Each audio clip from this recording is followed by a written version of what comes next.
Bonjour à toutes et à tous et bienvenue dans cette nouvelle vidéo de Entre Collab. Aujourd'hui, je suis avec Sébastien, expert comptable associé au sein du cabinet CS et nous allons parler des comptes à terme. Tout d'abord, Sébastien, comment vas-tu? Très bien, et toi-même? Très bien, merci. Donc aujourd'hui, peux-tu nous parler un peu plus des comptes à terme, s'il te plaît? Bien sûr. Alors, les comptes à terme, CAT ou DAT, dépôt à terme, sont un produit bancaire qui consiste à placer une certaine somme sur une certaine durée auprès d'un établissement financier. Ok. Est-ce qu'il y a un montant minimum à placer sur le compte à terme?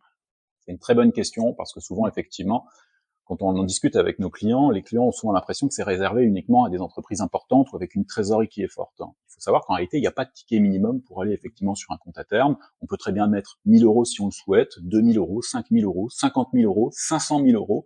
Donc c'est vraiment ouvert à tout type d'entreprise et à tout type de montant à placer. Donc l'argent est placé sur ce compte pendant une durée déterminée. Combien de temps exactement? Donc ça va dépendre. On choisit au moment de l'ouverture du contrat la durée du placement. Au minimum, c'est 1 mois et ça peut aller jusqu'à 5 ans. Et en fonction de la durée du placement, on va avoir des taux qui vont être différents. Donc lorsque l'argent est placé sur le compte, est-ce que les entreprises ont la possibilité de faire des versements complémentaires? Alors, le plus simple en réalité, c'est de faire plusieurs contrats. Parce que je ne l'ai pas évoqué effectivement tout à l'heure, mais il faut savoir que sur l'ouverture de ce type de placement, il n'y a pas de frais. Donc en clair, qu'on ait 1, 2, 3, 10 comptes à terme, il n'y a pas de frais bancaires associés à ça. Donc il vaut mieux en réalité ouvrir plusieurs comptes à terme, et d'ailleurs dans certains cas, et même stratégiquement, on va reparler un petit peu des durées et des taux tout à l'heure, mais on se rend compte qu'il est peut-être plus intéressant si par exemple on a 150 000 € à placer, plutôt que de faire un compte à terme à 150 000 €, en faire 3 à 50 000 € avec potentiellement des durées différentes et des taux différents. Donc le compte à terme, c'est un domaine assez vaste. Est-ce qu'il existe différents types de comptes? Alors, on va parler généralement du terme compte à terme, mais en fonction de la durée et des banques, on va avoir des choses qui fonctionnent un petit peu différemment.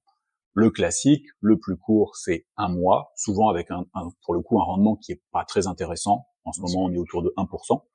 Ensuite, 3 mois, on va déjà être sur des rendements qui peuvent être autour de 2,5-3%. Je parle actuellement, parce que je précise aussi que en fait, ces taux vont évidemment varier chaque semaine, chaque mois, en fonction aussi un petit peu de la fluctuation et des taux d'intérêt au niveau européen et français. Et donc oui, au niveau des taux, en fonction de la durée du placement, on va avoir soit un taux fixe qui est défini vraiment pour une période donnée, 1 mois, 3 mois, 6 mois, et généralement, quand la période devient plus longue, on va avoir un certain nombre d'établissements bancaires qui proposent en fait des taux progressifs. Je m'explique, on prend un compte à terme sur 18 mois, on va avoir 3 périodes, 3 semestres, et on aura par exemple un premier semestre avec un taux à 2,5, un deuxième semestre à 2,75 et un troisième à 3%. Donc on va avoir une progressivité qui va accompagner la durée du placement. Imaginons que j'ai 25 000 € à placer. Est-ce qu'il serait pas plus pertinent pour moi de les placer le plus longtemps possible sur le compte à terme? Alors là aussi, il faut savoir qu'en réalité, il y a peut-être deux questions qu'on peut se poser. C'est est-ce que ces 25 000 €, il vaut mieux pas les découper, les fractionner en plusieurs comptes à terme, parce que ça permet aussi de limiter un petit peu le risque. C'est-à-dire si par exemple on place ces 25 000 € sur un horizon à 18 mois parce qu'on se rend compte que c'est le taux le plus intéressant, eh bien si au bout de 12 mois on veut récupérer ces fonds, on l'a dit, on a un préavis de 30 jours. Par contre, on va perdre les intérêts pour la dernière période.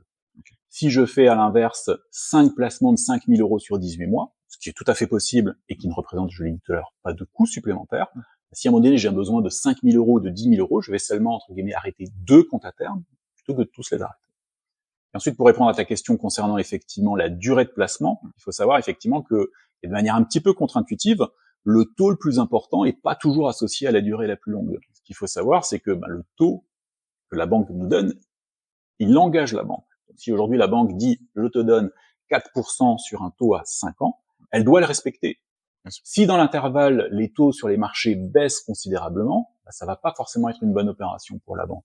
Donc en clair, le taux à long terme, notamment à 5 ans, il va intégrer l'hypothèse que les banques se font aujourd'hui des taux de demain. Et on se rend compte aujourd'hui que clairement, on va obtenir un meilleur taux de placement de trésorerie avec un horizon 3 à 18 mois qu'à 5 ans. Ce qui veut dire qu'effectivement, au moment où on se parle, les banques ont plutôt l'anticipation que les taux vont baisser dans le futur et non pas augmenter. Donc, on a récemment évoqué sur nos réseaux sociaux l'escompte bancaire. Pourquoi il est maintenant plus intéressant d'opter pour le compte à terme? Alors, Merci d'avoir regardé cette première partie. La partie 2 arrive très rapidement avec la suite de l'interview de notre expert. N'oubliez pas de vous abonner à la chaîne et d'activer la cloche pour ne pas manquer nos prochains contenus. À bientôt.